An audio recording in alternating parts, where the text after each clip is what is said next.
Good evening. You're listening once again to the Hour of the Time. I'm William Cooper. This is the second broadcast in our week, and maybe longer, series on the right to keep and bear arms. This series is all about the second article in amendment to the Constitution for the United States of America. The second article in amendment states very simply, ladies and gentlemen, a militia being necessary to the security of a free state, the right of the people to keep and bear arms shall not be infringed. Last night, we began a report of the Subcommittee on the Constitution of the Committee on the Judiciary, United States Senate, 97th Congress, second session. And I read the preface to the report. That's as far as we got. The report is entitled, The Right to Keep and Bear Arms. The preface that I read to you was written by Orrin G. Hatch, Senator from the state of Utah. And we will continue in this broadcast, ladies and gentlemen. So, don't go away. I'll be right back. Make sure that you get pen and paper, and I'll tell you how you can get this report, give you the full title, where you can find it, so that you can obtain a copy and use it when you confront the liars in the anti-gun lobby.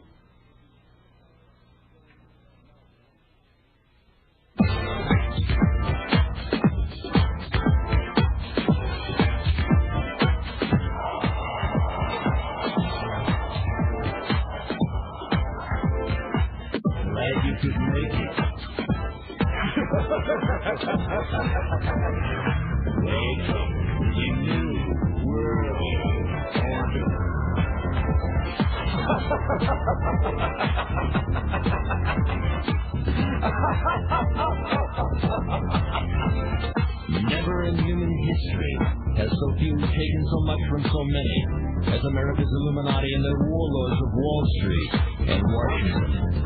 In just 8 years, these banksters and international government gangsters took us from the greatest creditor nation to the largest debtor nation on earth. Our standard of living has dropped like a rock for 4 out of every 5 Americans. They have foreclosed on our homes, our farms, our factories. They've exported your jobs and surrendered our arms. They want it. A new world order. You know, I get letters from people who listen to that, and they say, brought us from the greatest creditor nation to the greatest debtor nation in just 8 years. Why, that's a lie. I mean, President Clinton in his State of the Union address said that he has reduced the national deficit and next year it will be 0. And once again, these letters and phone calls show the ignorance of the vast, great herd of sheeple out there, ladies and gentlemen. The deficit has absolutely nothing to do with the debt. The national debt is unbelievable, and some say that it could never be repaid simply because the amount of interest that accumulates on the debt exceeds any ability to reduce the principal of the national debt of the United States of America. Also, ladies and gentlemen, the personal debt of each individual American has quadrupled, ladies and gentlemen, in just the last 20 years. This nation owes more money than has ever been printed by all the nations of the world in the history of the human race. How about that? Folks, the music that I just played is right on the money. It's you who's off the mark. Find out the difference between deficit and debt, and then you will know just exactly how far off you are. I'm going to tell you right now, you're so far off that it's like someone standing on the earth talking about it's only 2 inches to get to Barnard's Star. And if you've never heard of Barnard's Star, look that up too. Part of my mission is to get you off your butt, to begin examining things, questioning, researching, instead of believing everything that you hear all the time by the people who make a wonderful living telling you lies. Write this down. This is the name of the report. This is where you can get it, and you need this information. And I'm going to read it every day, so if you only get part of it today, just listen tomorrow, and you will be able to pick up what you missed. It's entitled, The Right to Keep and Bear Arms. It is a report of the Subcommittee on the Constitution of the Committee on the Judiciary, United States Senate, 97th Congress, 2nd Session, dated February 1982. It is printed for the use of the Committee on the Judiciary. You can obtain it from the United States Government Printing Office, 886180, Washington, D.C., 1982. It's for sale by the Superintendent of Documents, United States Government Printing Office. This is where you can send it to. Superintendent of Documents, U.S. Government Printing Office, Washington, D.C., 20402. And I'm not going to read all of the stuff that I read yesterday, the members of the committee and all of that kind of stuff. We covered the preface yesterday, written by Senator Orrin G. Hatch of the state of Utah.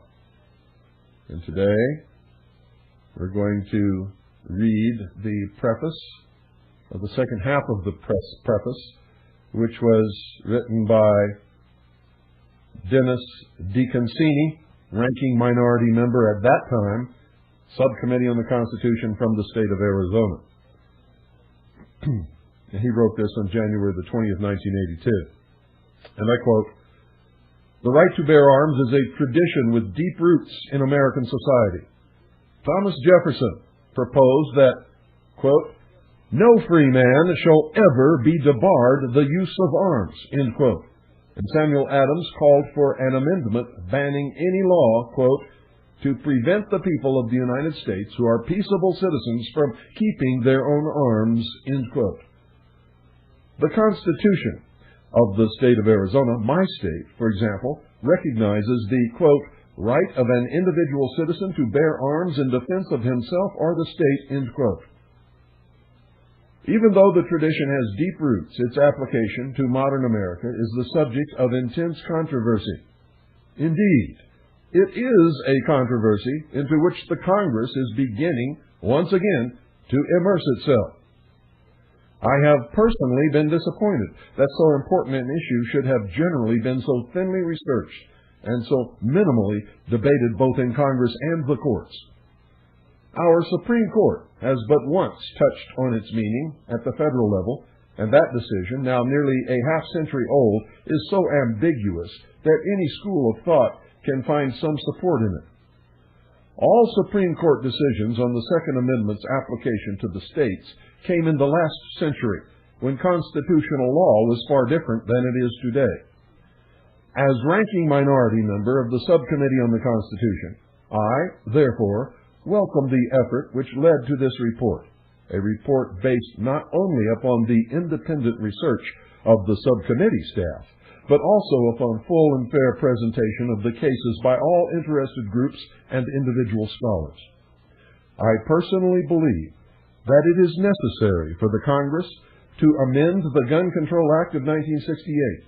I welcome the opportunity to introduce this discussion of how best these amendments might be made. The Constitution Subcommittee staff has prepared this monograph, bringing together proponents of both sides of the debate over the 1968 Act. I believe that the statements contained herein present the arguments fairly and thoroughly. I commend Senator Hatch, chairman of the subcommittee, for having this excellent reference work prepared.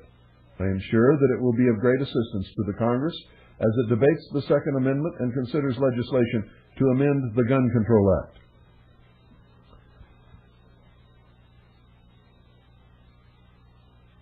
Signed, Dennis D. Concini, Senator, Ranking Minority Member, Subcommittee on the Constitution, January 20th, 1982. And now we get into the substance, the meat of the report. Pay close attention, ladies and gentlemen. History. Second Amendment right to keep and bear arms. The right to keep and bear arms as a part of English and American law antedates not only the Constitution, but also the discovery of firearms. Under the laws of Alfred the Great, whose reign began in 872 A.D., all English citizens, from the nobility to the peasants, were obliged to privately purchase weapons and be available for military duty. 1. This was in sharp contrast to the feudal system as it evolved in Europe, under which armament and military duties were concentrated in the nobility. The body of armed citizens were known as the Fyrd, spelled F-Y-R-D. While a great many of the Saxon rights were abridged following the Norman conquest, the right and duty of arms possession was retained. Under the Assize of Arms of 1181, the whole community of freemen between the ages of 15 and 40 were required by law to possess certain arms which were arranged in proportion to their possessions. They were required twice a year to demonstrate to royal officials that they were appropriately armed. In 1253, another Assize of Arms expanded the duty of armament to include not only freemen, but also villeins, who were the English equivalent of serfs. Now, all citizens, burgesses, free tenants, villeins, and others from 15 to 60 years of age were obliged to be armed. While on the continent, the villeins were regarded as little more than animals hungering for rebellion, the English legal system not only permitted, but affirmatively required them to be armed. The 13th century saw further definitions of this right as the longbow, a formidable, armor-piercing weapon, became increasingly the mainstay of British national policy. In 1285, Edward I commanded that all persons comply with the earlier assizes and added that, quote, anyone else who can afford them shall keep bows and arrows, end quote. The right of armament was subject only to narrow limitations. In 1279, it was ordered that those appearing in Parliament or other public assemblies shall come without all force and armor, well and peaceably. In 1328, the Statute of Northampton ordered that no one use their arms in affray of the peace, nor to go nor ride armed by day or night in fairs, markets, nor in the presence of the justices or other ministers. English courts construed this ban consistently with the general right of private armament as applying only to wearing of arms, quote, accompanied with such circumstances as are apt to terrify the people, end quote. In 1369, the King ordered that the sheriffs of London require all citizens, at leisure time on holidays, to use in their recreation bows and arrows, and to stop all other games which might distract them from this practice. The Tudor kings experimented with limits upon specialized weapons. mainly crossbows, and the then new firearms. These measures were not intended to disarm the citizenry, but on the contrary, to prevent their being diverted from longbow practice by sport with other weapons which were considered less effective. Even these narrow measures were short-lived. In 1503, Henry VII limited shooting, but not possession of crossbows, to those with land worth 200 marks annual rental, but provided an exception for those who shot out of a house for the lawful defense of the same. In 1511, Henry VIII increased the property requirement to 300 marks. He also expanded the requirement of longbow ownership, requiring all citizens to use and exercise shooting in longbows, and also have a bow and arrows continually in the house. Fathers were required by law to purchase bows and arrows for their sons between the age of 7 and 14, and to train them in longbow use. In 1514, the ban on crossbows was extended to include firearms, but in 1533, Henry reduced the property qualification to £100 per year. In 1541, he limited it to possession of small firearms of the length of 1 whole yard for some firearms and 3/4 of a yard for others. And eventually he repealed the entire statute by proclamation. The later Tudor monarchs continued the system, and Elizabeth added to it by creating what came to be known as train bands, selected portions of the citizenry chosen for special training. These trained bands were distinguished from the militia, which term was first used during the Spanish Armada crisis to designate the entire of the armed citizenry. The militia continued to be a pivotal force in the English political system. The British historian Charles Oman considers the existence of the armed citizenry to be a major reason for the moderation of monarchical rule in Great Britain. More than once, he, meaning Henry VIII, had to restrain himself when he discovered that the general feeling of his subjects was against him.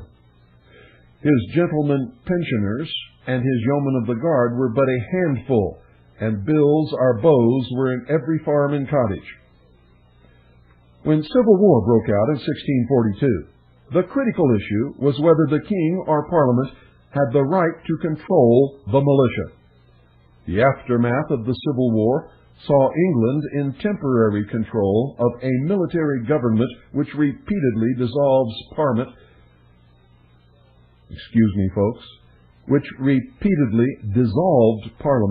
and authorized its officers to, quote, search for and seize all arms, end quote, owned by Catholics, opponents of the government, or any other person whom the commissioners had judged dangerous to the peace of this commonwealth, end quote.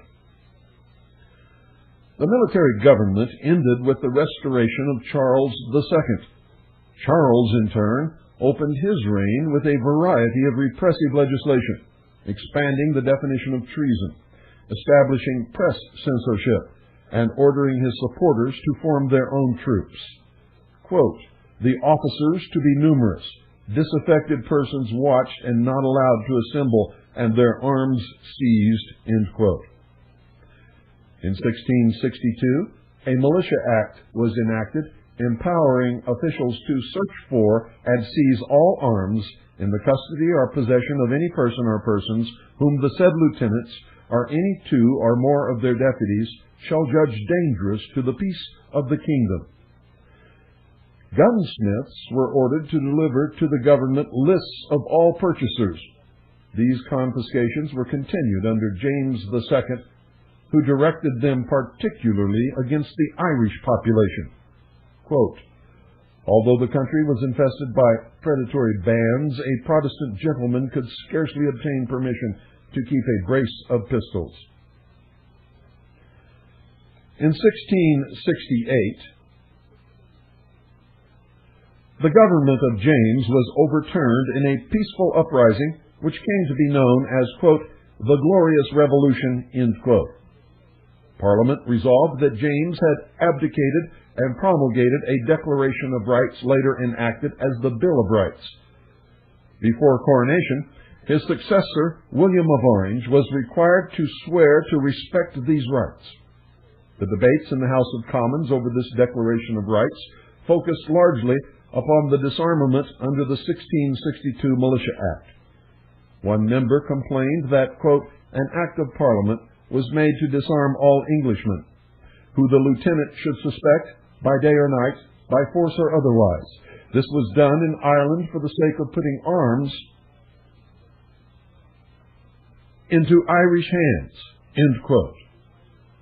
The speech of another is summarized as Militia Bill, power to disarm all England, now done in Ireland. A third complained, arbitrary power exercised by the ministry, militia imprisoning without reason, disarming, himself disarmed. Yet another summarized his complaints, Militia Act, an abominable thing to disarm the nation. The Bill of Rights, as drafted in the House of Commons, simply provided that, quote, the acts concerning the militia are grievous to the subject, end quote, and that, quote, it is necessary for the public safety that the subjects, which are Protestants, should provide and keep arms for the common defense, and that the arms which have been seized and taken from them be restored, end quote. The House of Lords changed this to make it a more positive declaration of an individual right under English law. Quote, that the subjects which are Protestant may have arms for their defense suitable to their conditions and as allowed by law. End quote. The only limitation was an ownership by Catholics, who at that time composed only a few % of the British population and were subject to a wide variety of punitive legislation. The Parliament subsequently made clear what it meant by, quote, suitable to their conditions and as allowed by law, end quote. The poorer citizens had been restricted from owning firearms, as well as traps and other commodities useful for hunting.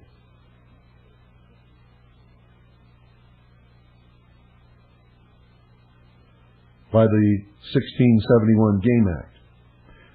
Following the Bill of Rights, Parliament reenacted that statute, leaving its operative parts unchanged with one exception, which removed the word guns from the list of items forbidden to the poorer citizens. The right to keep and bear arms would henceforth belong to all English subjects, rich and poor alike. In the colonies, availability of hunting and need for defense led to armament statutes comparable to those of the early Saxon times. In 1623, Virginia forbade its colonists to travel unless they were, quote, well armed, end quote. In 1631, it required colonists to engage in target practice on Sunday and to, quote, bring their pieces to church, end quote. In 1658, it required every householder to have a functioning firearm in his house, and in 1673, its laws provided that a citizen who claimed he was too poor to purchase a firearm would have one purchased for him by the government, which would then require him to pay a reasonable price when able to do so. In Massachusetts, the first session of the legislature ordered that not only freemen, but also indentured servants own firearms, and in 1644 it imposed a stern 6-shilling fine upon any citizen who was not armed.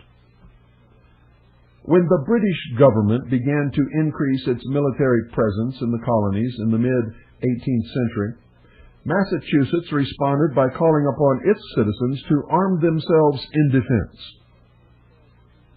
One colonial newspaper argued that it was impossible to complain that this act was illegal, since they were British subjects to whom the privilege of possessing arms is expressly recognized by the Bill of Rights, while another argued that this is a natural right which the people have reserved to themselves, confirmed by the Bill of Rights, to keep arms for their own defense. The newspaper cited Blackstone's commentaries on the laws of England, which had listed the having and using arms for self-preservation and defense among the absolute rights of individuals. The colonists felt they had an absolute right at common law to own firearms. Together with freedom of the press, the right to keep and bear arms became one of the individual rights most prized by the colonists. When British troops seized a militia arsenal in September 1774, and incorrect rumors that colonists had been killed spread through Massachusetts, 60,000 citizens took up arms.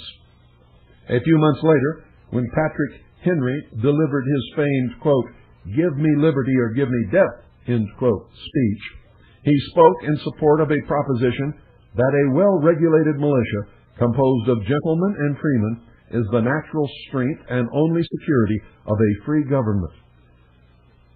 Throughout the following revolution, formal and informal units of armed citizens obstructed British communication, cut off foraging parties, and harassed the thinly stretched regular forces. When 7 states adopted state bills of rights following the Declaration of Independence, each of those bills of rights provided either for protection of the concept of a militia or for an express right to keep and bear arms. Following the Revolution, but previous to the adoption of the Constitution, debates over militia proposals occupied a large part of the political scene. A variety of plans were put forth by figures ranging from George Washington to Baron von Steuben. All of the proposals called for a general duty of all citizens to be armed, although some proposals, most notably von Steuben's, also emphasized a, quote, select militia, end quote, which would be paid for its services and given special training. In this respect, this select militia was the successor of the trained bands and the predecessor of what is today called the National Guard. In the debates over the Constitution, von Steuben's proposals were criticized as undemocratic. In Connecticut, one writer complained of a proposal that this looks too much like Baron von Steuben's militia, by which a standing army was meant and intended. In Pennsylvania, a delegate argued, Congress may give us a select militia which will in fact be a standing army. Or Congress, afraid of a general militia, may say there will be no militia at all. When a select militia is formed, the people in general may be disarmed. Richard Henry Lee, in his widely read pamphlet, Letters from the Federal Farmer to the Republican, worried that the people might be disarmed by modeling the militia. Should 1/5 or 1/8 part of the people capable of bearing arms be made into a select militia, as has been proposed, and those the young and ardent parts of the community, possessed of little or no property, the former will answer all the purposes of an army, while the latter will be defenseless. He proposed that the Constitution ought to secure a genuine and guard against a select militia, adding that, to preserve liberty, it is essential that the whole body of the people always possess arms and be taught alike, especially when young, how to use them.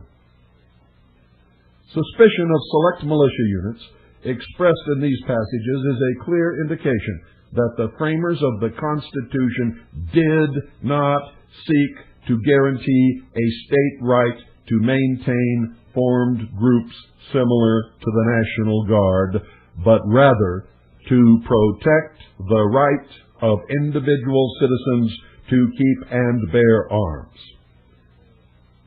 Lee, in particular, sat in the Senate which approved the Bill of Rights. He would hardly have meant the Second Amendment to apply only to the select militias he so feared and disliked. Other figures of the period were of like mind. In the Virginia Convention, George Mason, drafter of the Virginia Bill of Rights, accused the British of having plotted, quote, to disarm the people. That was the best and most effective way to enslave them, end quote. While Patrick Henry observed that, quote, the great object is that every man be armed, end quote, and, quote, everyone who is able may have a gun, end quote. Nor were the anti-federalists, to whom we owe credit for a Bill of Rights, alone on this account.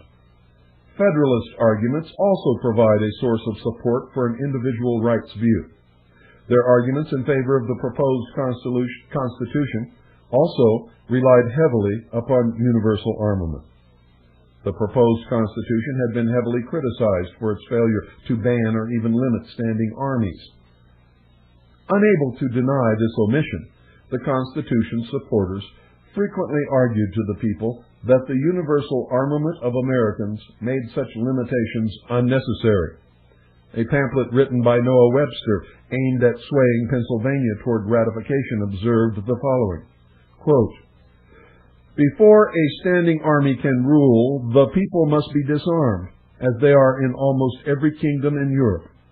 The supreme power in America cannot enforce unjust laws by the sword, because the whole body of the people are armed and constitute a force superior to any band of regular troops that can be, on any pretense, raised in the United States, end quote.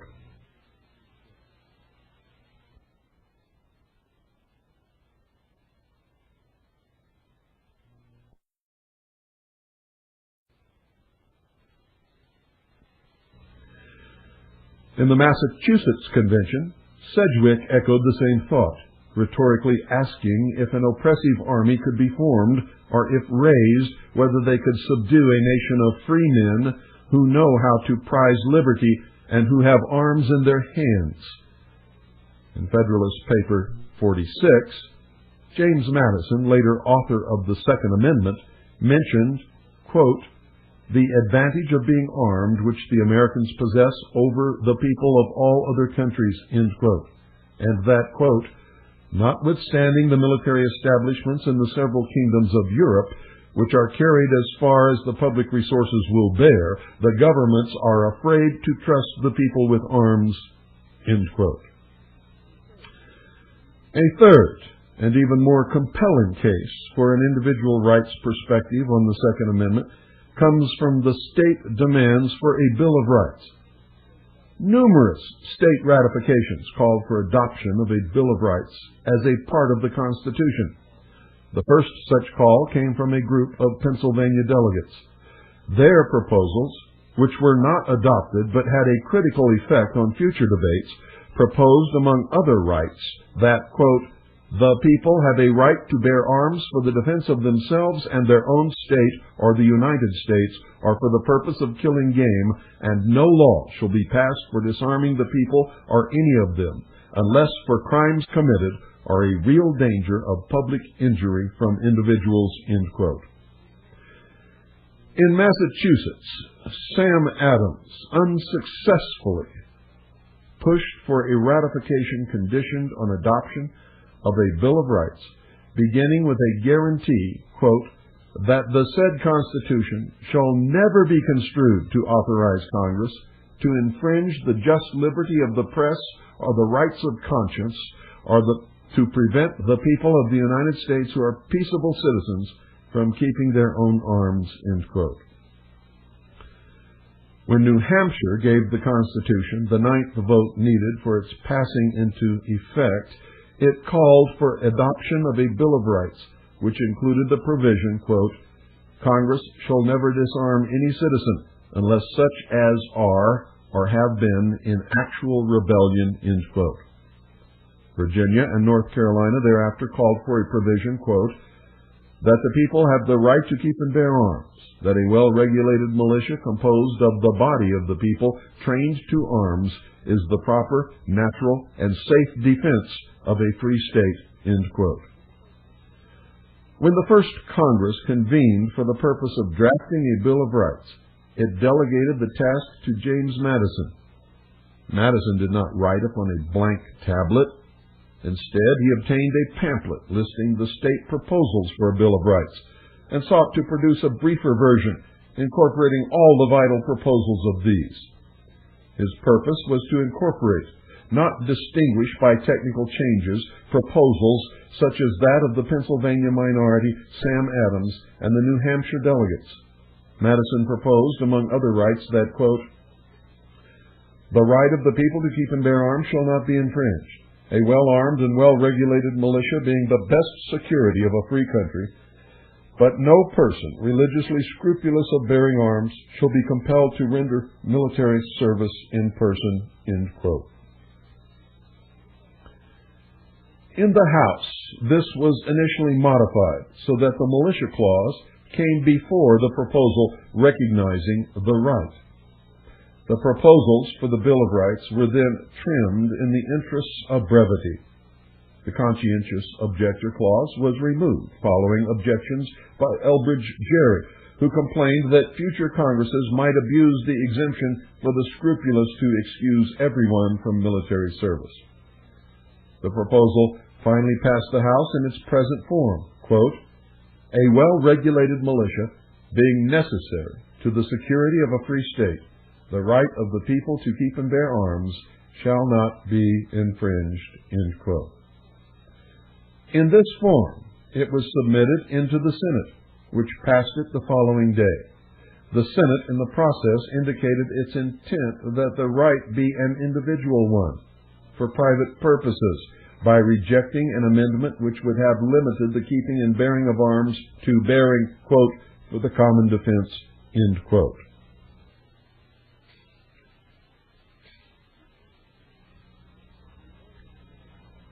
The earliest American constitutional commentators concurred in giving this broad reading to the amendment. When St. George Tucker, later Chief Justice of the Virginia Supreme Court, in 1803, published an edition of Blackstone annotated to American law, he followed Blackstone's citation of the right of the subject of having arms suitable to their condition and degree, and such are allowed by law, with a citation to the Second Amendment, quote, "and this without any qualification as to their condition or degree, as is the case in the British government," end quote. William Rawls' view of the Constitution, published in Philadelphia in 1825, noted that under the Second Amendment, quote, "the prohibition is general. No clause in the Constitution could, by a rule of construction, be conceived to give to Congress a power to disarm the people. Such a flagitious attempt could only be made under some general pretense by a state legislature. But if in blind pursuit of inordinate power either should attempt it, this amendment may be appealed to as a restraint on both," end quote. The Jefferson Papers in the Library of Congress show that both Tucker and Rawls were friends of and corresponded with Thomas Jefferson. This suggests that their assessment as contemporaries of the Constitution's drafters should be afforded special consideration. Later commentators agreed with Tucker and Rawls. For instance, Joseph Story, in his Commentaries on the Constitution, considered the right to keep and bear arms as the palladium of the liberties of the Republic, which deterred tyranny and enabled the citizenry at large to overthrow it should it come to pass. Subsequent legislation in the Second Congress likewise supports the interpretation of the Second Amendment that creates an individual right. In the Militia Act of 1792, the Second Congresses defined militia of the United States to include almost every free adult male in the United States. These persons were obliged by law to possess a firearm and a minimum supply of ammunition and military equipment. This statute, incidentally, remained in effect into the early years of the present century as a legal requirement of gun ownership for most of the population of the United States of America. Now, there can be little doubt from this that when the Congress and the people spoke of a militia, they had reference to the traditional concept of the entire populace capable of bearing arms, and not to any formal group, such as what is today called the National Guard. The purpose was to create an armed citizenry, such as the political theorists at the time considered essential to ward off tyranny. From this militia, appropriate measures might create a, quote, well-regulated militia, end quote, of individuals trained in their duties and responsibilities as citizens and owners of firearms. The Second Amendment, as such, was rarely litigated prior to the passage of the 14th Amendment. Prior to that time, most courts accepted that the commands of the Federal Bill of Rights did not apply to the states. Since there was no federal firearms legislation at this time, there was no legislation which was directly subject to the Second Amendment, if the accepted interpretations were followed.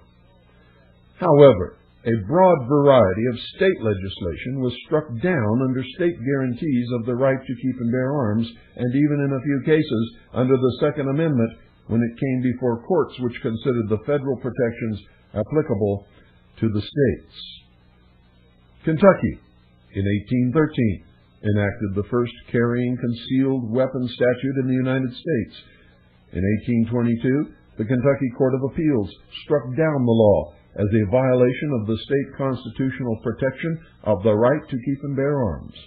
Quote, "And can there be entertained a reasonable doubt that the provisions of that act import a restraint on the right of the citizen to bear arms? The court apprehends it not. The right existed at the adoption of the Constitution. It then had no limit short of the moral power of the citizens to exercise it, and in fact consisted of nothing else but the liberty of the citizens to bear arms." End quote. On the other hand, a similar measure was sustained in Indiana, not upon the grounds that a right to keep and bear arms did not apply, but rather upon the notion that a statute banning only concealed carrying still permitted the carrying of arms and merely regulated one possible way of carrying them. A few years later, the Supreme Court of Alabama upheld a similar statute, but added, quote, "We do not desire to be understood as maintaining that in regulating the manner of wearing arms, the legislature has no other limit than its own discretion. A statute which, under the pretense of regulation, amounts to a destruction of that right, or which requires arms to be so borne as to render them wholly useless for the purpose of defense, would be clearly unconstitutional." End quote.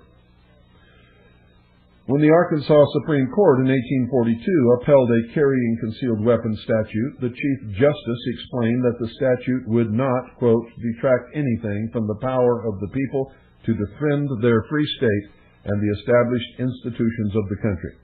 It prohibits only the wearing of certain arms concealed. This is simply a regulation as to the manner of bearing such arms as are specified," end quote. While the dissenting justice proclaimed, quote, "I deny that any just or free government among earth has the power to disarm its citizens," end quote. Sometimes courts went farther. When in 1837, Georgia totally banned the sale of pistols, excepting the larger pistols known and used as horsemen's pistols and other weapons, the Georgia Supreme Court, in Nunn v. State, held the statute unconstitutional under the Second Amendment to the Federal Constitution. The court held that the Bill of Rights protected natural rights, which were fully as capable of infringement by states as by the federal government, and that the Second Amendment provided, quote, "the right of the whole people, old and young men, women and boys, and not militia only, to keep and bear arms of every description, and not merely such as are used by the militia, shall not be infringed, curtailed, or broken in on in the slightest degree, and all this for the important end to be attained, the rearing up and qualifying of a well-regulated militia, so vitally necessary to the security of a free state," end quote. Prior to the Civil War, the Supreme Court of the United States likewise indicated that the privileges of citizenship included the individual right to own and carry firearms. In the notorious Dred Scott case, the court held that black Americans were not citizens and could not be made such by any state. This decision, which by striking down the Missouri Compromise did so much to bring on the Civil War, listed what the Supreme Court considered the rights of American citizens by way of illustrating what rights would have to be given to black Americans if the court were to recognize them as full-fledged citizens. Quote, "It would give to persons of the Negro race, who are recognized as citizens in any one state of the Union, the right to enter every other state whenever they pleased, and it would give them full liberty of speech in public and in private upon all subjects, upon which its own citizens might meet, to hold public meetings upon political affairs, and to keep and carry arms wherever they want." End quote. Now, following the Civil War, the legislative efforts which gave us 3 amendments to the Constitution and our earliest civil rights acts likewise recognized the right to keep and bear arms as an existing constitutional right of the individual citizen, and as a right specifically singled out as one protected by the Civil Rights Acts and by the 14th Amendment to the Constitution against infringement by state authorities. Much of the Reconstruction effort in the South had been hinged upon the creation of, quote, "black militias," end quote, composed of the armed and newly freed blacks, officered largely by black veterans of the Union Army. In the months after the Civil War, the existing Southern governments struck at these units with the enactment of, quote, "black codes," end quote, which either outlawed gun ownership by blacks entirely or imposed permit systems for them and permitted the confiscation of firearms owned by blacks. When the Civil Rights Act of 1866 was debated, members of both of the Senate and the House referred to the disarmament of blacks as a major consideration. Senator Trumbull cited provisions outlawing ownership of arms by blacks as among those which the Civil Rights Act would prevent. Senator Salisbury complained, on the other hand, that if the act were to be passed, it would prevent his own state from enforcing a law banning gun ownership by individual free blacks. Similar arguments were advanced during the debates over the Anti-KKK Act. Its sponsor at one point explained that a section making it a federal crime to deprive a person of arms or weapons he may have in his house or possession for the defense of his person, family, or property was intended to enforce the well-known constitutional provisions guaranteeing the right in the citizen to keep and bear arms. Likewise, the debates over the 14th Amendment. Congress frequently referred to the Second Amendment as one of the rights which it intended to guarantee against state action. Following adoption of the 14th Amendment, however, the Supreme Court held that amendment's prohibition against states depriving any persons of their federal privileges and immunities was to be given a narrow construction.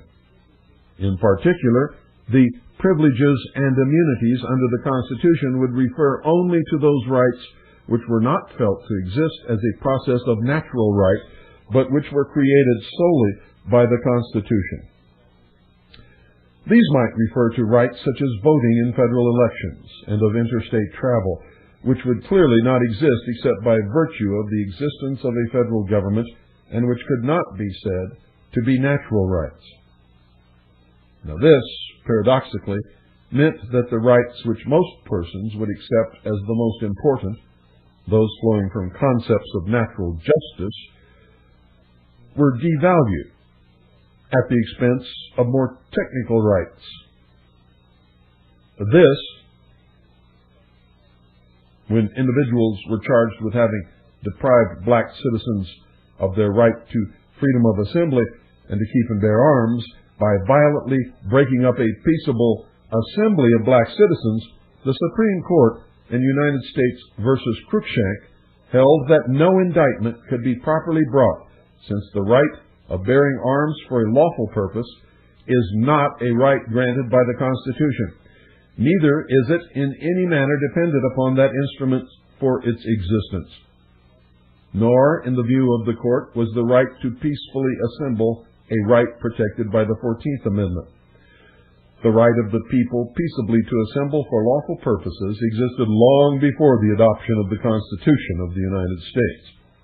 In fact, it is and has always been one of the attributes of citizenship under a free government. It was not, therefore, a right granted to the people by the Constitution. Thus, the very importance of the rights protected by the First and Second Amendment was used as the basis for the argument that they did not apply to the states under the 14th Amendment. In later opinions, chiefly Presser v. Illinois and Miller v. Texas, the Supreme Court adhered to the view.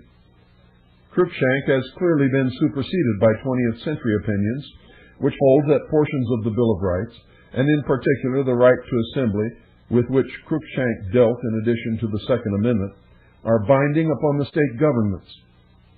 Given the legislative history of the Civil Rights Acts and the 14th Amendment, and the more expanded views of incorporation which have become accepted in our own century, it is clear that the right to keep and bear arms was meant to be and should be protected under the Civil Rights Statutes and the 14th Amendment against infringement by officials acting under color of state law.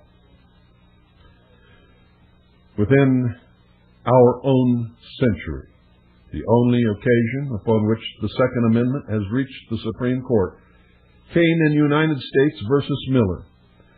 And there, a prosecution for carrying a sawed-off shotgun was dismissed before trial on Second Amendment grounds. In doing so, the court took no evidence as to the nature of the firearm or indeed any other factual matter. The Supreme Court reversed on procedural grounds, holding that the trial court could not take judicial notice of the relationship between a firearm and the Second Amendment, but must receive some manner of evidence. It did not formulate a test, nor state precisely what relationship might be required. The court's statement that the amendment was adopted to assure the continuation and render possible the effectiveness of such militia forces and must be interpreted and applied with that end in view.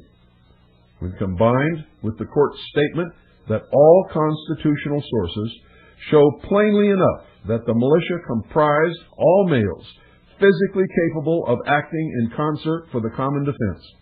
These men were expected to appear bearing arms supplied by themselves and of the kind in common use at the time, suggests that at the very least private ownership by a person capable of self-defense and using an ordinary privately owned firearm must be protected by the Second Amendment. What the Supreme Court did not do in Miller is even more striking. It did not suggest that the lower court take evidence on whether Miller belonged to the National Guard or a similar group. The hearing was to be on the nature of the firearm, not on the nature of its use. Nor is there a single suggestion that National Guard status is relevant to the case. And as an aside here, ladies and gentlemen, according to the law of your state and the law of the United States of America, all able-bodied men between the ages of 17 and 45 are members of the unorganized militia, whether they want to be or not. And according to the intent and purpose and the ruling and interpretation of the law by the courts throughout the ages of the existence of the United States of America, all able-bodied citizens, whether male, female, young, or old, are members of the whole body of the populace known as the militia. Whether you like it or not, folks, that's the law.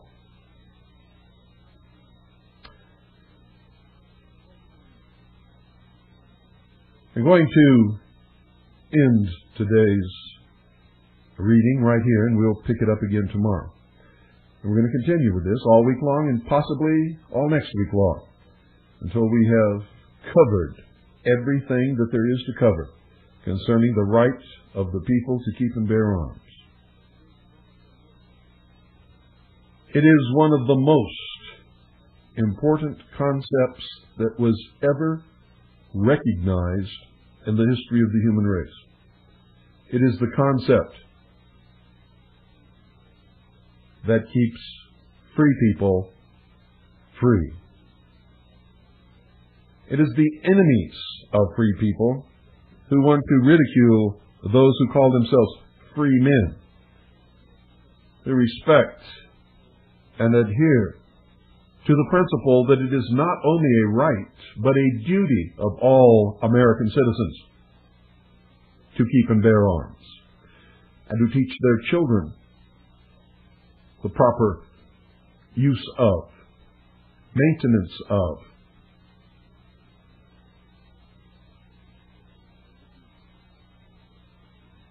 and the duty to keep and bear arms.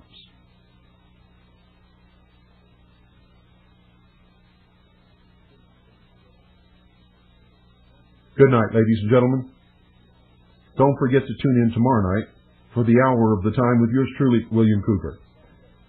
Oh, and God bless each and every single one of you.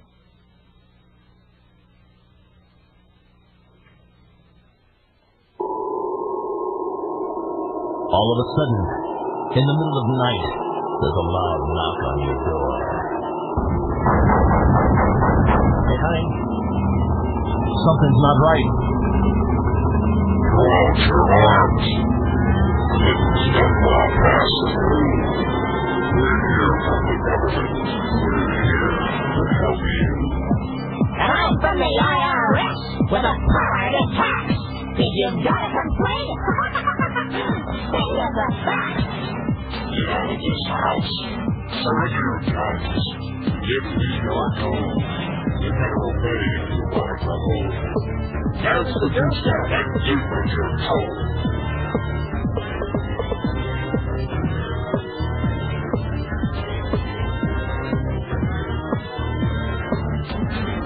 Hillary Shalala, Reno Janet Dyke, reading the words of General Albert Pike, demonic founder of the Ku Klux Klan, engineer of the Masonic Master Plan. Pike said Lucifer is God across this land, and Clinton saying take the mark in your right hand.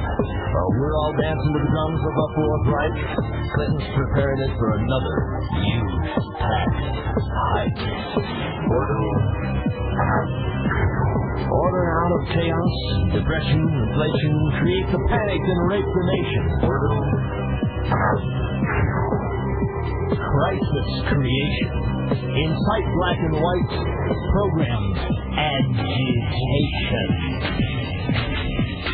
Don't resist! You're surrounded! By the UN in white and brown, the ATF, the men in black, on the One World Order. But it's not new.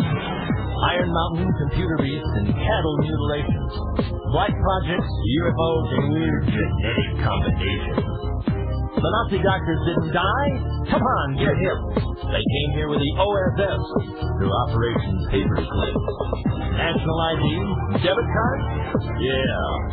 Vaccination biochip, milk carton kids, genetic engineering. Clinton says her health plans for you and your own good. Sure. And Adolf Hitler's Robin Hood. Masonic mind manipulation. Inciting riots is crisis creation.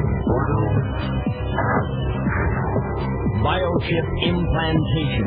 Vaccinate your kid for UN identification. This is a test for all of us. So I have today just one simple request. A comprehensive package of healthcare benefits that are always there and can never be taken away. Never be taken away. Atmospheric, social illusion, media hype, planned confusion. Masonic religion, it's a liar. Not your praying for a Luciferian Messiah.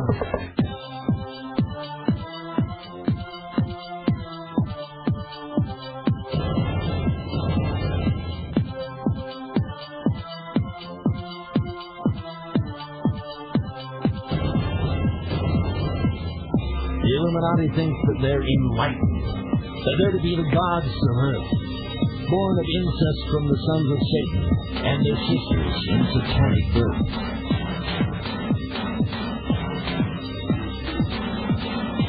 Hidden agenda, Kissinger, Nixon, Ford, and Bill, while your kids out back smoking crack for some cheap thrill. They've numbed us down and dumbed us down with fluoride, TV, drugs, the NEA, and public schools. They've taken your brightest and our best and made them public fools. With managed media, brain-bending lies, and stealth, the banksters stole your wealth. Johnson, Bush, Carter, Reagan, Gore, and Dan, they've all been pushing pipes, the Sonic Master Plan. Rhodes Scholar oration. Clinton speaks, then rapes the nation. Luciferian subjugation. New World Order, Illuminati coronation. Orders of the quest. Think they're superior, they think that they're the best. And you're inferior, you little pest. Skull and Bones, Scroll and Key, Knight Templar, Harvard University. Faustian fraternity.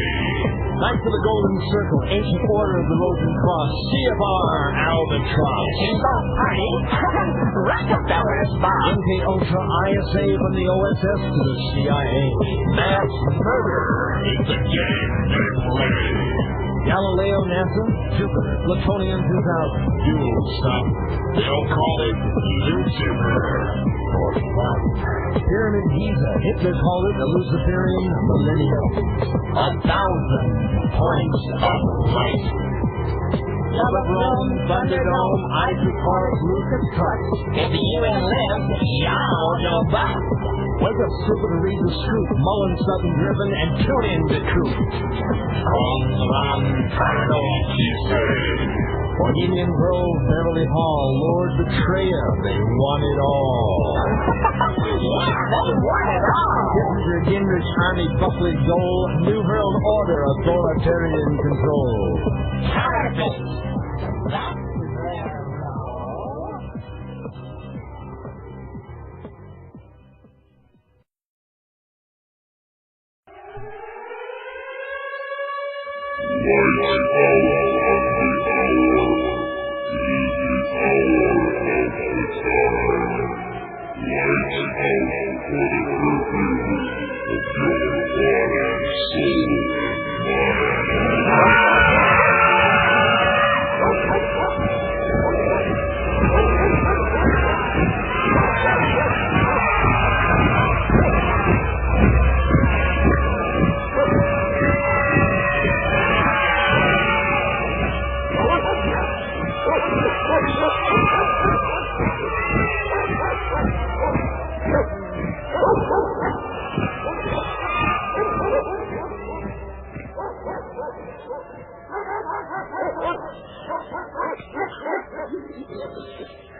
You're listening to the Hour of the Time.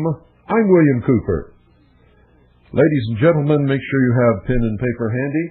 We're going to continue today with our reading of the report entitled The Right to Keep and Bear Arms, which is the report of the Subcommittee on the Constitution of the Committee on the Judiciary, United States Senate, 97th Congress, Second Session, February 1982. Printed for the use of the Committee on the Judiciary by the United States Government Printing Office. It is for sale by the Superintendent of Documents, United States Government Printing Office, Washington, D.C., 20402. If you would and you should like to obtain a copy. Don't go away. I'll be right back and we'll pick up right where we left off yesterday.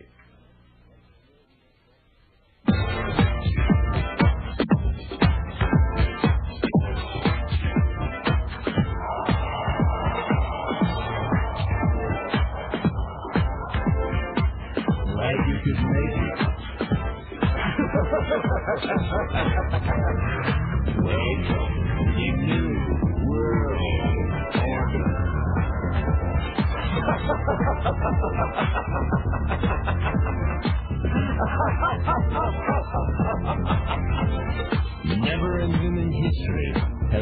who've taken so much from so many, as America's Illuminati and the warlords of Wall Street and Washington. In just 8 years, these banksters and international government gangsters took us from the greatest creditor nation to the largest debtor nation on earth. Our standard of living has dropped like a rock for 4 out of every 5 Americans. They have foreclosed on our homes, our farms, our factories. They've extorted your jobs and surrendered our arms. They want it A new world order. A new world order. A new world order. A new world order.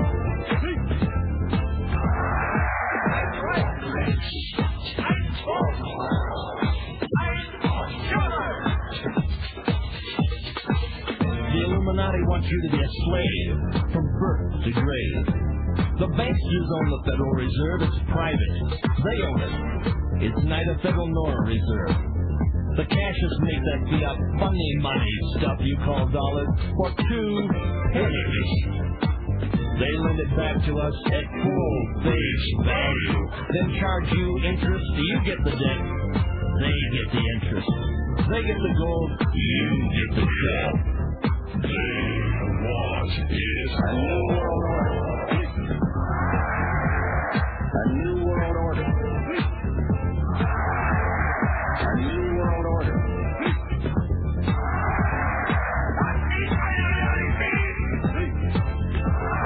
It is a big idea.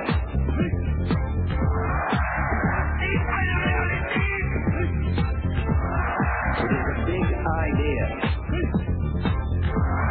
A new world order.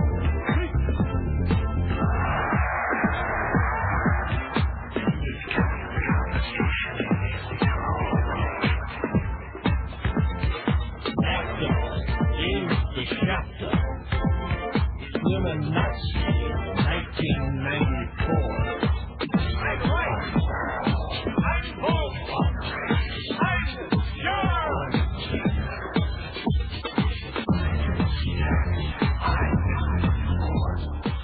Oh, does that make your blood boil? Well, it should. A lot of people call, some write, they want to know, Bill, what's all that Nazi stuff in your music? Why does it sound like Hitler's coming back? Because he is, folks. You see, the Nazis, the socialists, and the communists have spent many, many years turning right into wrong and wrong into right. And they've pulled the wool so far down over your eyes that you don't even know it's there for the most part, but it is. They want you to think that our founding fathers were extreme right-wing radical maniacs. Our founding fathers were liberals, ladies and gentlemen. And their principles and ideals upon which they founded this great nation were all liberal principles and ideals. That's the truth. Whether you want to believe it or not, it's the truth.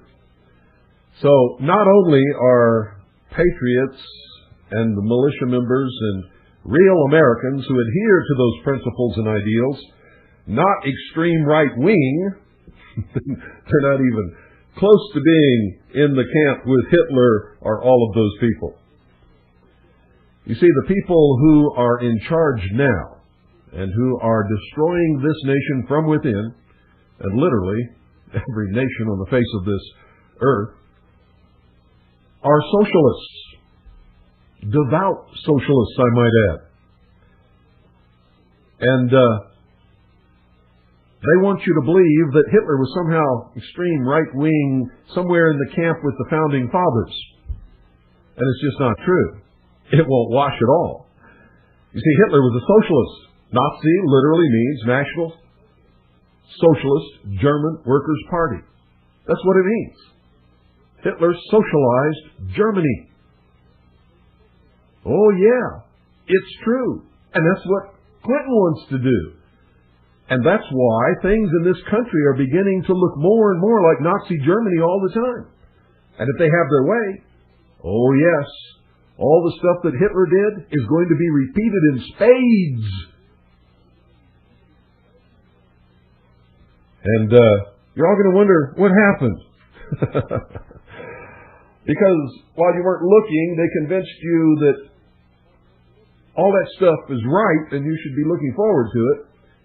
And all of the things that our founding fathers did to set us free and take the yoke of enslavement off of us is somehow bad. It was the crowning achievement of all human history. They want to take you back and make you slaves again. There's no difference, ladies and gentlemen, between being chained to a computer or chained to a tree. No difference whatsoever. You're chained. Well, enough of that. For those of you who wondered about the music, that's the reason. And maybe sometime next week I'll explain that in much further detail. But now let's continue with our report. The right to keep and bear arms. And here we go. The Second Amendment right to keep and bear arms, therefore, is a right of the individual citizen to privately possess and carry in a peaceful manner firearms and similar arms. Such an individual rights interpretation is in full accord with the history of the right to keep and bear arms, as we have previously discussed. It is, moreover, in accord with contemporaneous statements and formulations of the right by such founders of this nation as Thomas Jefferson and Samuel Adams, and accurately reflects the majority of the proposals which led up to the Bill of Rights itself. A number of state constitutions adopted prior to or contemporaneously with the Federal Constitution and Bill of Rights similarly provided for a right of the people to keep and bear arms. If, in fact, this language creates a right protecting the states only, there might be a reason for it to be inserted in the Federal Constitution, but no reason for it to be inserted in state constitutions. State bills of rights necessarily protect only against action by the state, and by definition, a state cannot infringe its own rights. To attempt to protect a right belonging to the state by inserting in it a limitation of the state's own powers would create an absurdity.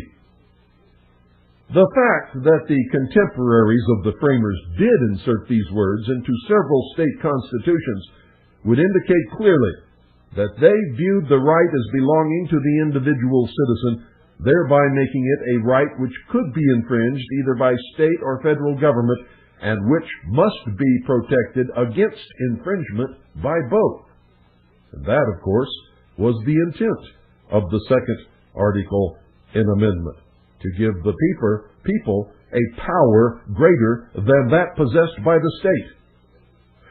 Finally, the individual rights interpretation gives full meaning to the words chosen by the first Congress to reflect the right to keep and bear arms.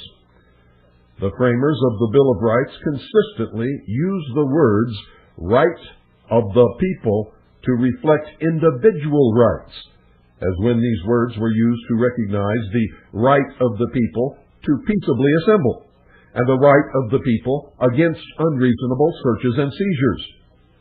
They distinguished between the rights of the people and of the state in the 10th Amendment. As discussed earlier, the militia itself referred to a concept of a universally armed people, not to any specifically organized unit. When the framers referred to the equivalent of our National Guard, they uniformly used the term select militia and distinguished this from militia.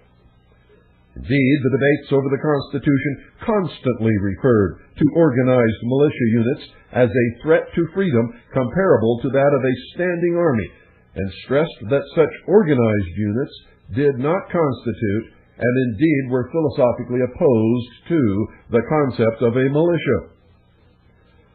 That the National Guard is not the militia referred to in the Second Amendment is even clearer today. You see, Congress has organized the National Guard under its power to raise and support armies, and not its power to provide for organizing, arming, and disciplining the militia.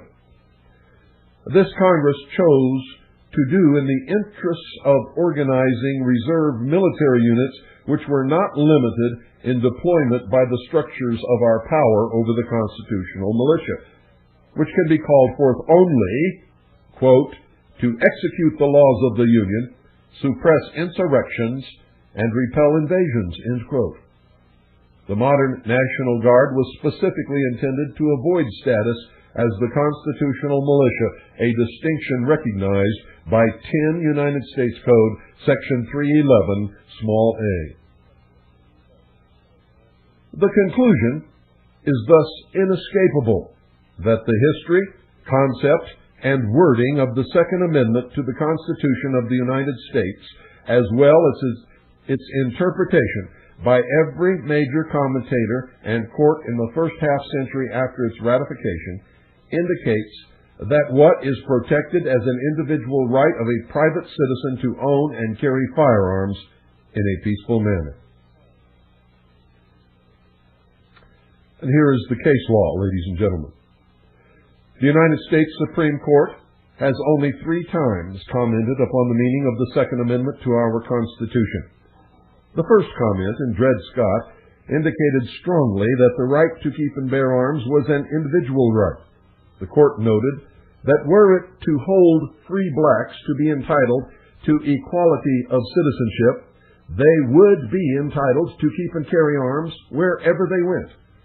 The second, in Miller, indicated that a court cannot take judicial notice that a short-barreled shotgun is covered by the Second Amendment, but the court did not indicate that National Guard status is anyway required for protection by that amendment, and indeed defined militia to include all citizens able to bear arms. The third, a footnote in Lewis versus United States, indicated only that these legislative restrictions on the use of firearms, a ban on possession by felons, were permissible. But since felons may constitutionally be deprived of many of the rights of citizens, including that of voting, this dicta reveals little. These 3 comments constitute all significant explanations of the scope of the Second Amendment advanced by our Supreme Court.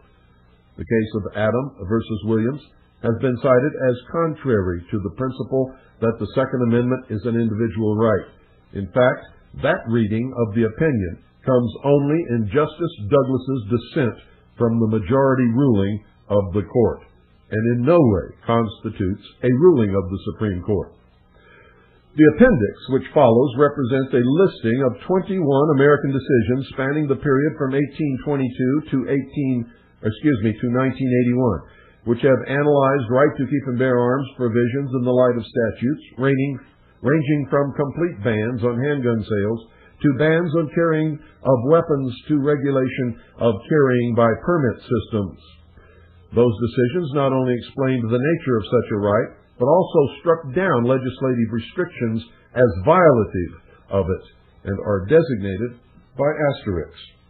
And I'm not going to read all of those, folks. If you get the report, you can read them for yourself, because it's a long list of things that most of you will not understand. And just to give you an indication of what I'm talking about, here's what it sounds like. Okay? It sounds like Jennings versus State, 5 Texas, Crim, App. 298 at 300-01, 1878. And then it gives a brief quote of what the judges said. Quote, "We believe that portion of the Act which provides that in case of conviction, the defendant shall forfeit to the county the weapon or weapons so found on or about his person is not within the scope of legislative authority. One of his most sacred rights is that of having arms for his own defense and that of the state. This right is one of the surest safeguards of liberty and self-preservation." And they're all exactly in that vein.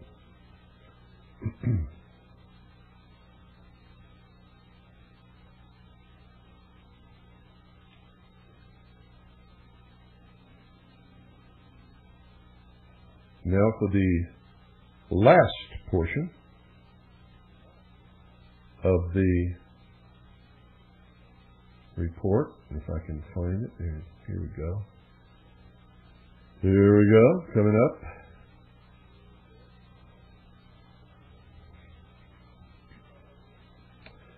This is entitled, this is a portion of the report, the last portion, I might add. And by the way, for those of you who who don't know what we're doing, let me cite it to you once again. I am reading directly from a report of the United States Senate entitled The Right to Keep and Bear Arms. It's a report of the Subcommittee on the Constitution of the Committee on the Judiciary, United States Senate, 97th Congress, Second Session, February 1982, printed for the use of the Committee on the Judiciary by the United States Government Printing Office. You can obtain this report. It is for sale by the Superintendent of Documents, United States Government Printing Office, Washington, D.C., 20402. That is the address, folks. You don't need a street. The post office in Washington, D.C. knows exactly where that office is. And what you need to do is write them a polite letter. Ask them if they still have the report in print. And tell them you would like to have a copy. Please send you the method by which you can obtain it. Anyway, here's the last portion of the report. It's entitled Enforcement of Federal Firearms Laws from the Perspective of the Second Amendment. Federal involvement in firearms possession and transfer was not significant prior to 1934, when the National Firearms Act was adopted. The National Firearms Act, as adopted, covered only fully automatic weapons, machine guns and submachine guns, and rifles and shotguns whose barrel length or overall length fell below certain limits. Not above, but below certain limits. Since the Act was adopted under the revenue power, sale of these firearms was not made subject to a ban or permit system. Instead, each transfer was made subject to a $200 excise tax, which must be paid prior to transfer. The identification of the parties to the transfer indirectly accomplished a registration purpose. The 1934 Act was followed by the Federal Firearms Act of 1938, which placed some limitations upon sale of ordinary firearms. Persons engaged in the business of selling those firearms in interstate commerce were required to obtain a federal firearms license at an annual cost of $1 and to maintain records of the name and address of persons to whom they sold firearms. Sales to persons convicted of violent felonies were prohibited, as were interstate shipments to persons who lacked the permits required by the law of their state. And ladies and gentlemen, I have just given you the entire jurisdiction and authority of the Bureau of Alcohol, Tobacco, and Firearms. Their authority is only over first sale of a weapon brought into the country from abroad, or over sales of weapons in interstate commerce, which means if a weapon is made in the state of Missouri, for instance, and it stays in the state of Missouri and is sold to a private citizen in the state of Missouri, according to the limitations of the Constitution for the United States of America, the Bureau of Alcohol, Tobacco, and Firearms has absolutely no authority, jurisdiction, or business whatsoever with that sale. The same thing goes for a weapon that is transferred interstate and has been duly authorized as a sale through two licensed interstate commerce firearms dealers. Once it is in the state at its final destination, whoever it is sold to within that state as an intrastate sale is strictly outside of the jurisdiction and authority of the Bureau of Alcohol, Tobacco, and Firearms. Regardless of what they say, they are operating under the color of law outside of their jurisdiction and authority as prescribed by the Constitution for the United States of America, which is the supreme law of the land. Virtually every government agency in existence today is operating unconstitutionally as an outlaw agency against the supreme law of the land. They are slowly but surely stripping us of all of our rights. And when that process has been completed, you will find yourself once again in chains. You may not be able to see the chains, ladies and gentlemen. I guarantee you a lot of people will. And there are a lot of people right now who feel those chains, who have them on them literally. But you will nevertheless be chained. And you will know it without any doubt whatsoever. Now let me continue with the last of the report. 30 years after adoption of the Federal Firearms Act, the Gun Control Act of 1968 worked a major revision of federal law. The Gun Control Act was actually a composite of two statutes. The first of these, adopted as portions of the Omnibus Crime and Safe Streets Act, imposed limitations upon imported firearms, expanded the requirement of dealer licensing to cover anyone engaged in the business of dealing in firearms, whether in interstate or local commerce, and expanded the record-keeping obligations for dealers. It also imposed a variety of direct limitations upon sales of handguns. No transfers were to be permitted between residents of different states unless the recipient was a federally licensed dealer, even where the transfer was by gift rather than the sale, and even where the recipient was subject to no state law which could have been evaded. The category of persons to whom dealers could not sell was expanded to cover persons convicted of any felony, other than certain business-related felonies, such as antitrust violations, persons subject to a mental commitment order or finding of mental incompetence, persons who were users of marijuana and other drugs, and a number of other categories. Another title of the Act defined persons who were banned from possessing firearms. Paradoxically, these classes were not identical with the list of classes prohibited from purchasing or receiving firearms. And in effect, the entire Gun Control Act of 1968 was unconstitutional, for the federal government has no authority to regulate anything, period, except just a few enumerated items which they are given power to regulate within the Constitution, such as counterfeiting,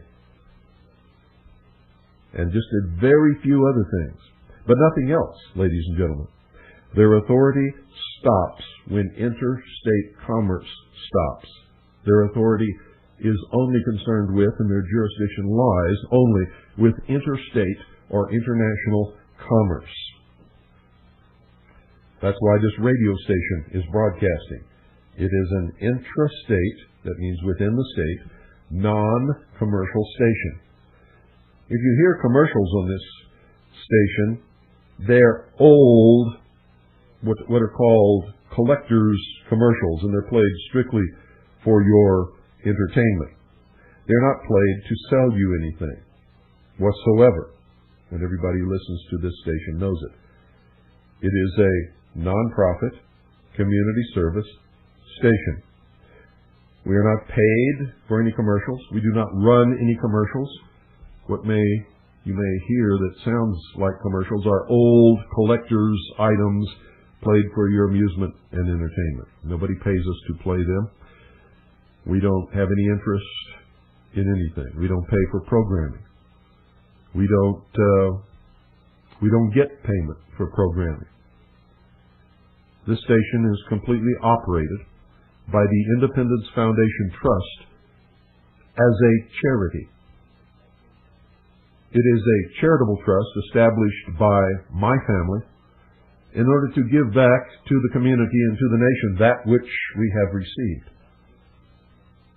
If every citizen did that, this would be a much better country, I can guarantee you. It's our Well, it's not our contribution. It's just one small portion of a whole lot of contributions that we make as a family. Now, if you doubt that, read the Constitution for the United States of America. It is the supreme law of the land, ladies and gentlemen. The federal government cannot, by law, exceed the limitations of that document, nor can it seize, obtain, or use powers not granted to it by that document. And anything not specifically granted to the federal government in the Constitution for the United States of America, nor prohibited by the Constitution for the United States of America,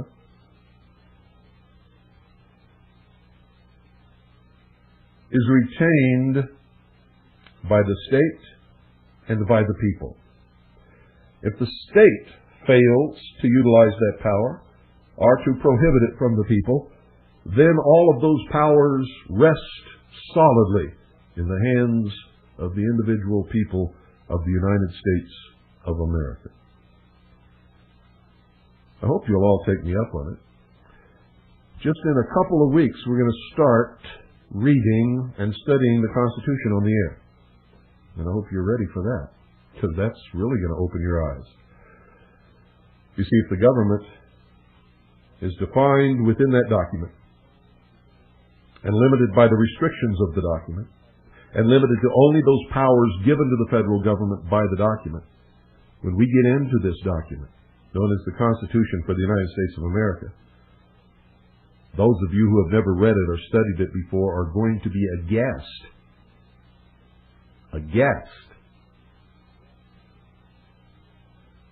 at the tyranny that is taking place, at the oppressiveness that the federal government has placed across the shoulders of the American people, at the unlawful, unconstitutional, and outlaw acts that they are performing across this country, and the manner in which they have convinced many of you who are listening to actually commit those unlawful, unconstitutional, and outlaw acts for them.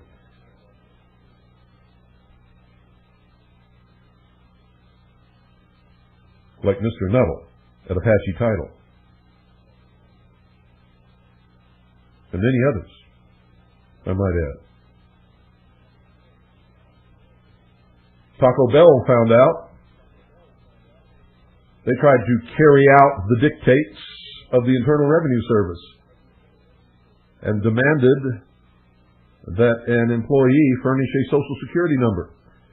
The employee sued. Taco Bell paid an awful lot of money. And now on their employment application, it clearly states that a Social Security number would be nice, but it's not mandatory. You see, the Internal Revenue Service has no right to demand that anyone furnish a Social Security number. Don't think so? Read the 5th Article and Amendment to the Constitution, ladies and gentlemen. And then ask yourself, if furnishing a Social Security number could be used against you in a court of law,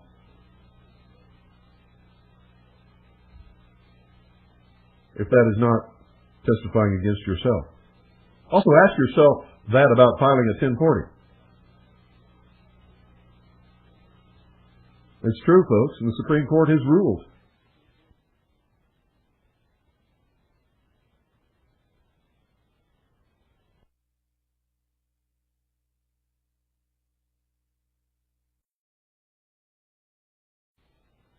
That filing a tax return is testifying against yourself. And that is against the 5th Article and Amendment to the Constitution for the United States of America. You don't have to do it. If, by filing it, the Internal Revenue Service could use what you filed on that return in a court of law against you. And not only can they do it, they do it every day. And under the 5th Article and Amendment, the 5th Article of the first 10 amendments, known as the Bill of Rights, you don't ever have to testify against yourself. You see what I'm talking about? You people have been so fooled, so scammed, They pull the wool down so far over your head, you'll play hell getting out of it. I'm just opening little cracks so that some light can shine through, just to let you know that the wool is pulled down over your eyes, because until I give you this information, you don't have the slightest idea. You're stumbling around, bumping into trees, thinking it's broad daylight and you can really see everything, and you can't see anything except the inside of that wool. Let's continue with this, because it's so interesting. The Omnibus Crime and Safe Streets Act was passed on June 5th, 1968, and set to take effect in December of that year. Barely 2 weeks after its passage, Senator Robert F. Kennedy was assassinated while campaigning for the presidency. Less than a week after his death, the second bill, which would form part of the Gun Control Act of 1968, was introduced in the House. It was reported out of Judiciary 10 days later, out of Rules Committee 2 weeks after that, and was on the floor barely a month after its introduction. The second bill worked a variety of changes upon the original Gun Control Act. Most significantly, it extended to rifles and shotguns the controls which had been imposed solely on handguns, extended the class of persons prohibited from possessing firearms to include those who were users of marijuana and certain other drugs, expanded a judicial review of dealer license revocations by mandating a de novo hearing once an appeal was taken, and permitted interstate sales of rifles and shotguns only where the parties resided in contiguous states, both of which had enacted legislation permitting such sales. Similar legislation was passed by the Senate, and a conference of the Houses produced a bill which was essentially a modification of the House statute. This became law before the Omnibus Crime Control and Safe Streets Act, and was therefore set for the same effective date. Now, as an aside here, folks, haven't you noticed that every single time that some great bill comes before Congress that would strip the American people of their rights, and in particular gun control legislation, an assassination occurs, or somebody walks into a McDonald's and shoots a whole bunch of people, every one of them, ladies and gentlemen, I might add, ex-mental patients who are on the drug Prozac. If you don't believe that, research it for yourself. It's like someone is programming these people to do these things, and they're set loose right at these specific times in order to make sure that this kind of stuff passes. It's like the bombing of the Alfred P. Murrah Federal Building in Oklahoma City. It was blown up when the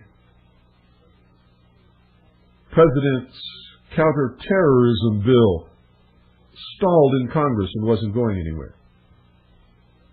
And then when the building blew up, bam, went on fast track and stripped us of many more of our rights. You guys don't even know what that bill did, do you? It gave the President the power to declare any organization he wishes a terrorist organization,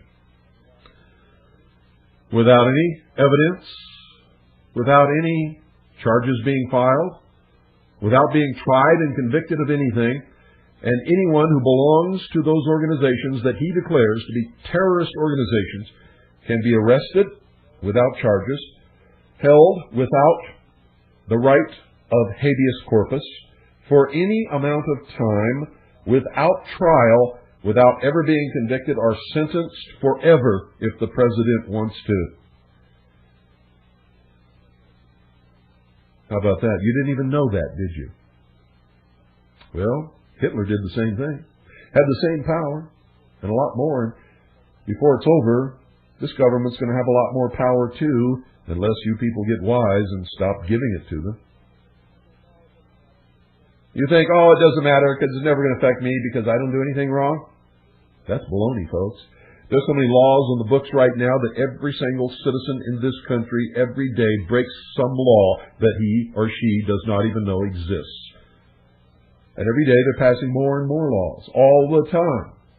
And they are doing this so that any time that they want anybody, whomsoever it may be, all they have to do is follow you around for a few days, and they can pick you up and throw you in jail. And if you belong to an organization and they really want you bad enough, the president can just declare it to be a terrorist organization. And then you're all going to prison, picked up in the dead of night. Nobody will even know where you went. There'll be nothing in the papers. There'll be no trial. There'll be no charges, and nobody will ever see you again. Wow. You know, people who have experienced that kind of prejudice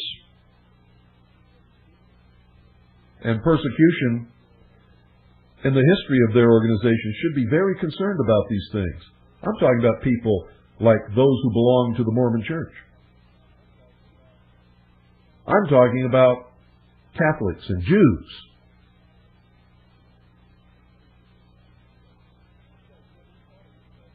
You guys never thought of this, have you? See, if it was done in the past, it can be done again in the future, and they're laying the ground for it, work for it right now.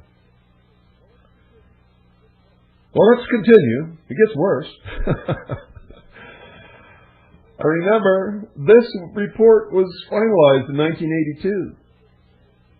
What's happened since then is unbelievable in light of the fact that the United States Senate, specifically on the issue of gun control, says that they can't do any of it.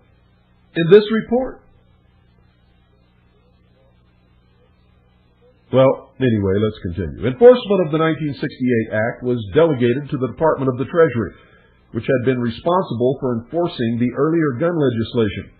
This responsibility was in turn given to the Alcohol and Tobacco Tax Division of the Internal Revenue Service. This division had traditionally devoted itself to the pursuit of illegal producers of alcohol. At the time of enactment of the Gun Control Act, only 8.3% of its arrests were for firearms violations.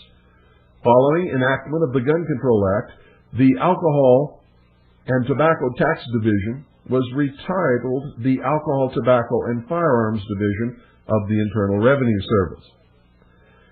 By July 1972, it had nearly doubled in size and became a complete Treasury Bureau under the name of Bureau of Alcohol, Tobacco, and Firearms. And that just goes to show you what they know. That, ladies and gentlemen, is a lie. There is no agency of the United States government or the Treasury Department or the Department of the Treasury known as the Internal Revenue Service or the Bureau of Alcohol, Tobacco, and Firearms. Now, if you don't believe me, in the United States Code, every agency of the United States government must be listed.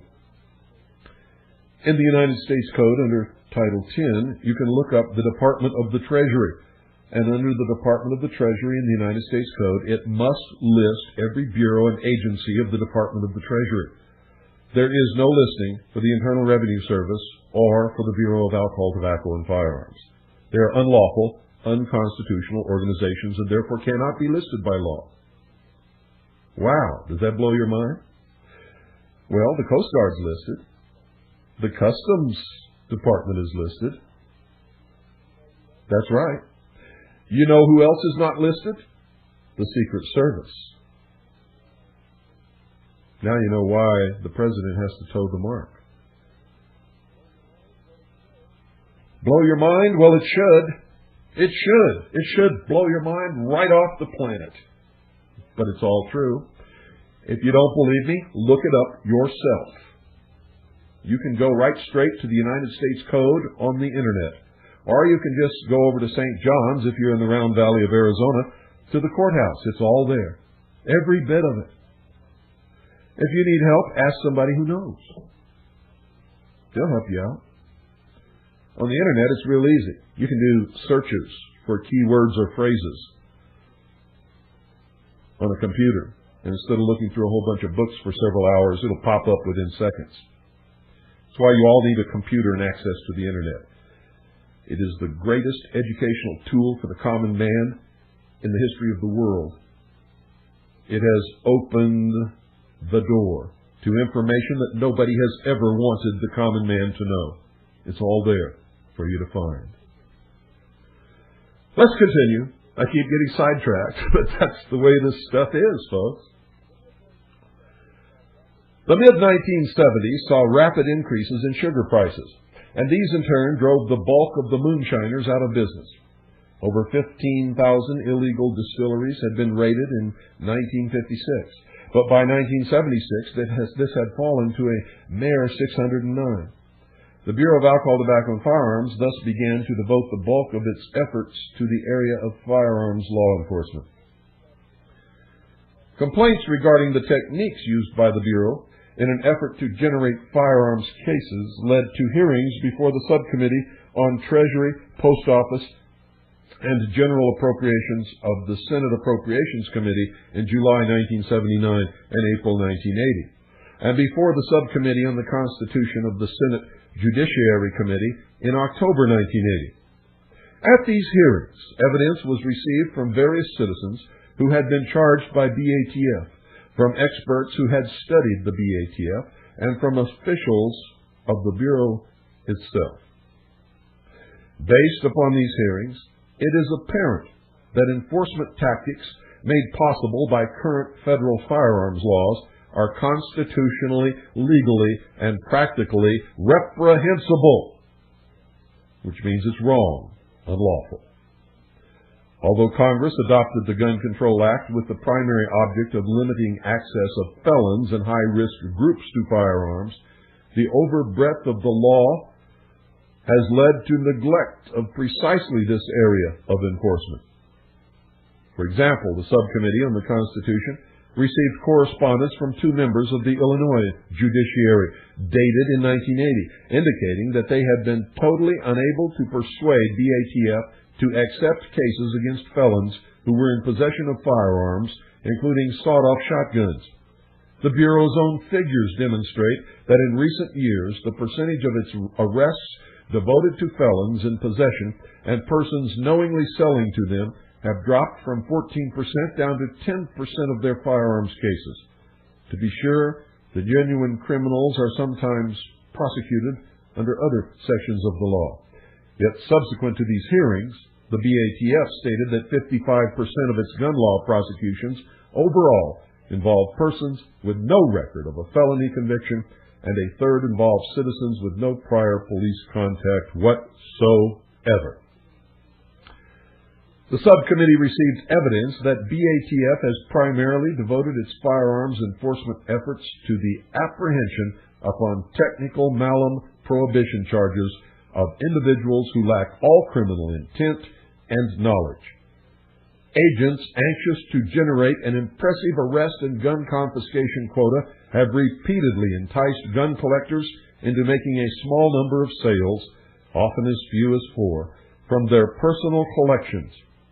Although each of the sales was completely legal under state and federal law, the agents then charged the collector with having engaged in the business of dealing in guns without the required license.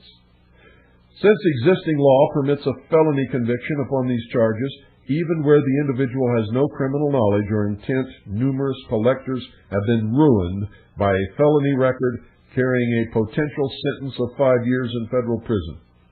Even in cases where the collectors secured acquittal or grand juries failed to indict, or prosecutors refused to file criminal charges, agents of the Bureau have generally confiscated the entire collection of the potential defendant upon the ground that he intended to use it in that violation of the law. In several cases, the agents have refused to return the collection even after acquittal by jury. You see, folks, when we call these people Nazi jackbooted thugs, we're not making it up. That's exactly what they are. And their intent is not to take guns away from criminals. They want criminals to have guns so that the crime rate figures will keep them in business while they go about their real business of disarming American citizens. And that is the truth that you can take right to the bank. David Koresh had machine guns. That's why they had to go down there with SWAT teams and automatic weapons and helicopters and tanks. and Army Psychological Warfare units and British SAS units? Ladies and gentlemen, owning a machine gun is not and never has been against the law in this country. It is not against the law now. And at the time they went after David Koresh, he had invited them personally to come out and inspect every weapon that he had. David Koresh was willing to pay a $200 tax if in fact he had a machine gun, which he did not. No, this was all about many other things, most of which are stripping the American citizens of their right to keep and bear arms. You were all propagandized to think that David Koresh had done some terrible crime by possessing a machine gun. You yourself can possess a machine gun just by paying the tax. It's simple. It's easy.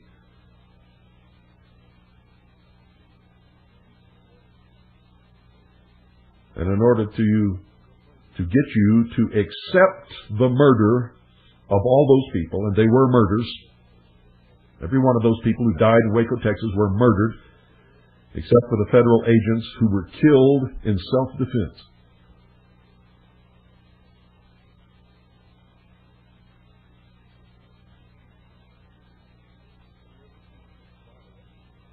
In order to get you to buy it, they completely ignored the fact that they went in there supposedly after a machine gun for which David Koresh had not paid a $200 tax, killed over 80-some-odd people who were not listed on the warrant, had nothing to do with any crimes, had never committed any crimes whatsoever.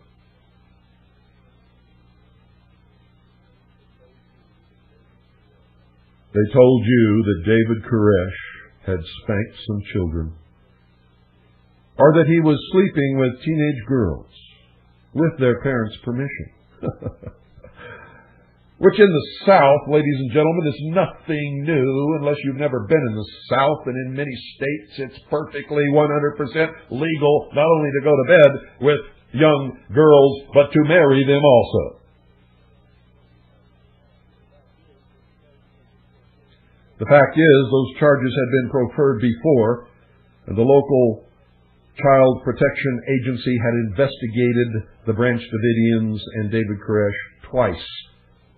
You know what they found? There was no grounds whatsoever for those charges, and that the children living at Mount Carmel, on the whole, were the happiest, brightest, most well-educated children that they had seen in a long time. It's right in their report, which you never bothered to read. You were too busy listening to the talking propagandists on the big eye in your living room. Sometimes I grieve so much for this nation and for the American people. Sometimes I get so angry at the stupidity and the ignorance that abounds across this country. At a people who were given a freedom by founding fathers, ladies and gentlemen, who came to this country to escape religious persecution in the old world, would dare to stand there and tell me to my face that the Branch Davidians deserved what they got because they were a bunch of religious fanatics.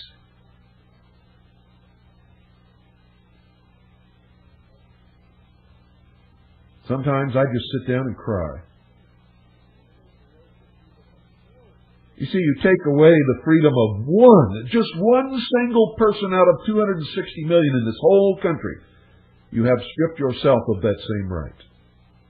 You've stripped all of us of that right.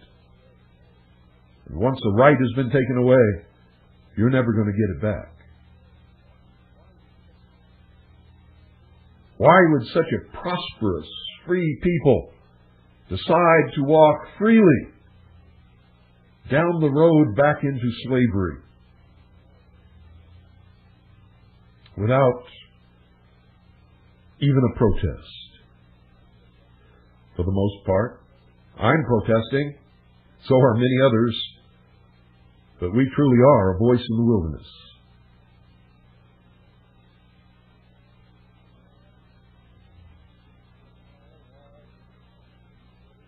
You know why William Jefferson Clinton really called me the most dangerous radio host in America? It's because I'm not afraid of him, or the Internal Revenue Service, or the Bureau of Alcohol, Tobacco, and Firearms,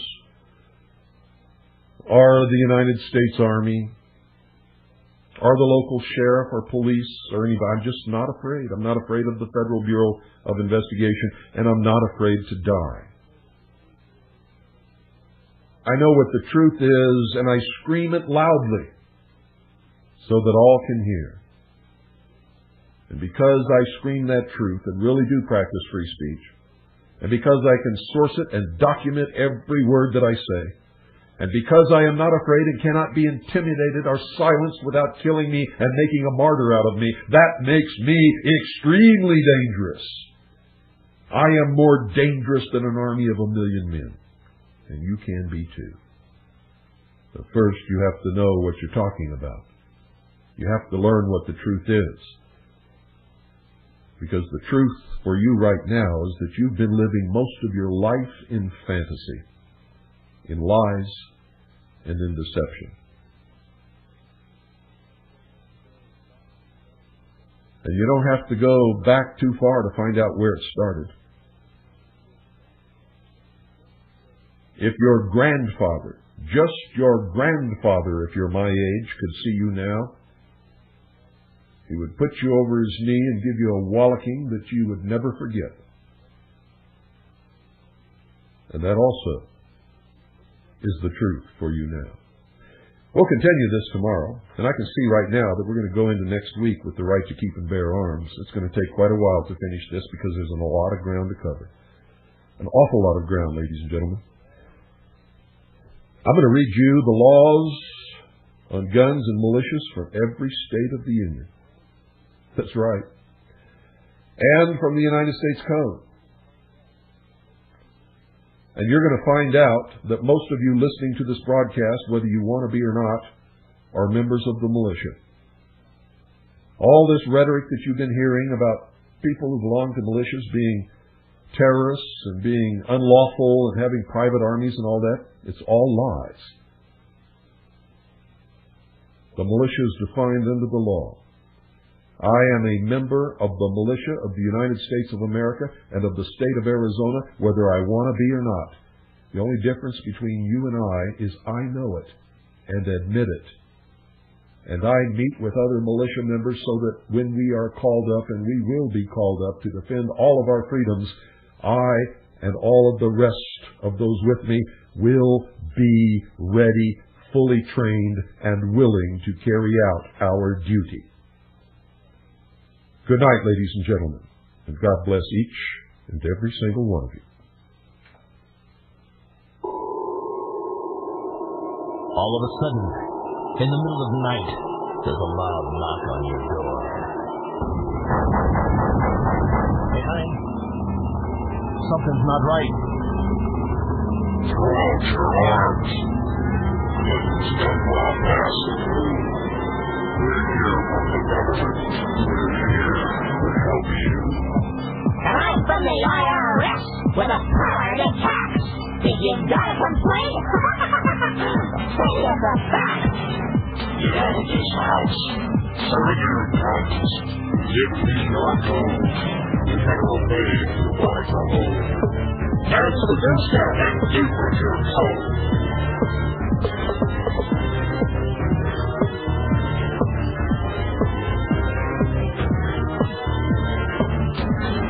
Hillary Salala, Reno Janet Dyke, reading the words of General Albert Pike, demonic founder of the Ku Klux Klan, engineer of the Masonic Master Plan. Pike said Lucifer is God across this land. And Clinton saying, take the mark in your right hand. While we're all dancing to the drums of the Fourth Reich, Clinton's preparing it for another huge tax hike. Order out of chaos, depression, inflation, create the panic and rape the nation. Crisis Creation. Incite Black and White. Program Agitation. Don't resist. You're surrounded. By the UN in white and blue. The ATF, the men in black.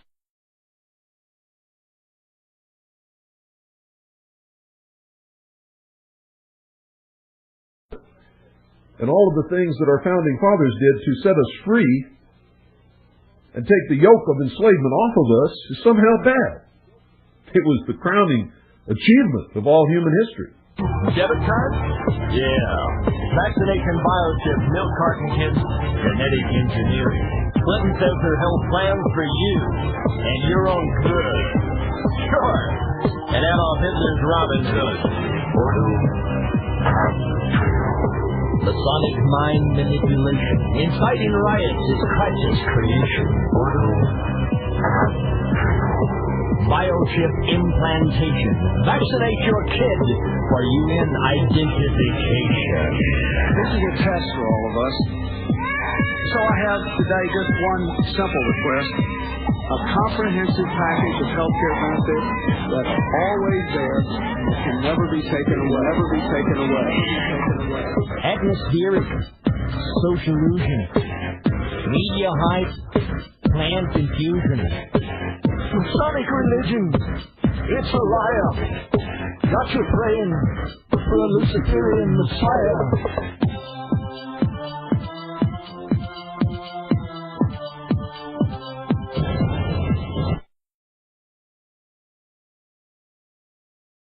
Taken away.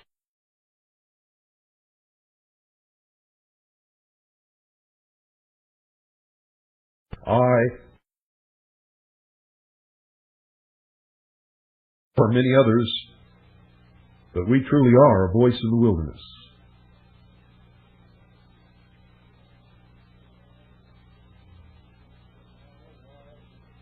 Sound back smoking crack for some cheap thrill.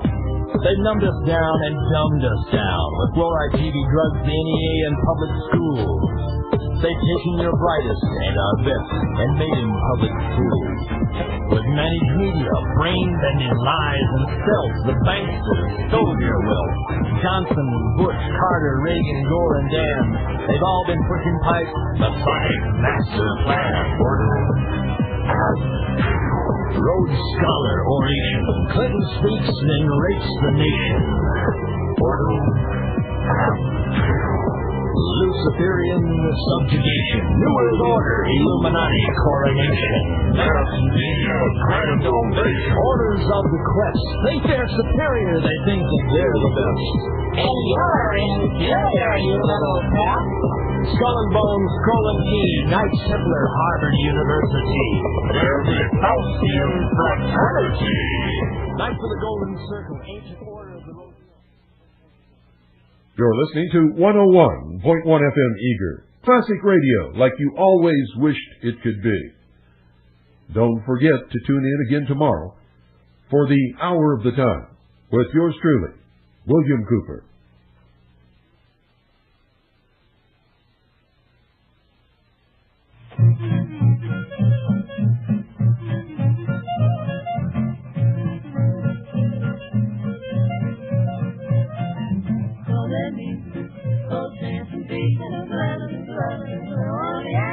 I'm taking you to 42nd Street. Hear the beat of dancing